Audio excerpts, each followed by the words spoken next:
Hello and welcome to our podcast, Ephesians Verse by Verse, brought to you by co-founder of Telios, Dr. William Stewart. This captivating podcast will not only teach you the book of Ephesians, which tells us so much about Christ and his mission, as well as our Christian walk, but it will teach you how to study the Bible, so you can have confidence in what you learn. Episodes will provide key points for each important verse of the book of Ephesians. Thanks for joining us on this exciting biblical journey. Hello, I'm William Stewart, co-founder of Telios. Welcome back to our verse by verse study on the book of Ephesians. I'm glad you're here.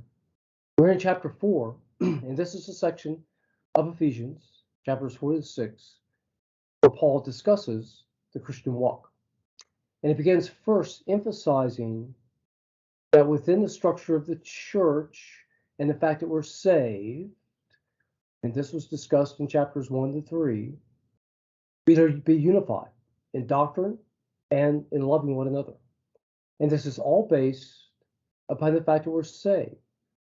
And this is in verse 7 where Paul states that he gave everybody grace needed to salvation through Christ. So remember, we're saved by faith alone in Christ's death and resurrection.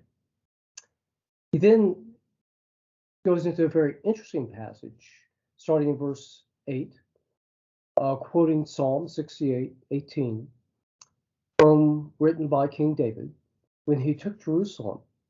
It's thought to be when he took Jerusalem to make it the capital of Israel. And he ascended up on high. Remember, Jerusalem is high up in elevation and more easily defended.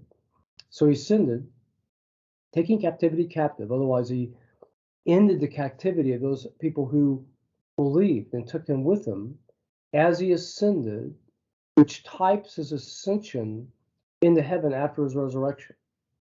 So it's because he was resurrected, because he ascended and sit at the right hand of God, we sit with him. Okay, as it reflects in with our spiritual baptism, Romans 6, Ephesians 2, and Colossians 2, we sit with him as free people. So he's the one who ascended. He also came to earth to provide salvation in verse 9, and we're in verse 10, completing this section. It says, he descended in the same also that ascended up far above all the heavens, that he might fill all things. So the verse is completing this section that references Psalm 68:18, saying that yes, Christ descended, he came and died for us, and thus he ascended following his resurrection.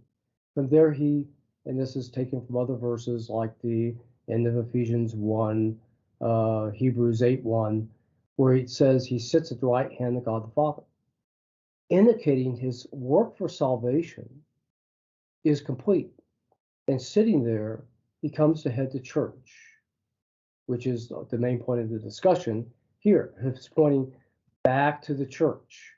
It's the basis of the church, the fact that God sits there. We sit, or Christ sits there at God's right hand, and we sit there with him at Christ's right hand as believers. We ascended with him, like the typology in Psalm 68:18, back in verse 8. A little complicated, but really neat stuff.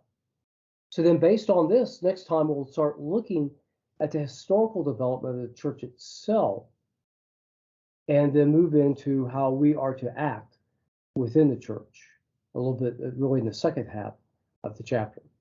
Great stuff. Glad you're here. I'll see you next time. Bye-bye. Thanks for listening to this episode of Ephesians Verse by Verse. We hope you found Dr. Stewart's teachings both interesting and informative. Join us next time for another exciting episode in Ephesians. To listen to all episodes, please visit our website, teliosresearch.com. TELEIOSRESEARCH. Thank you.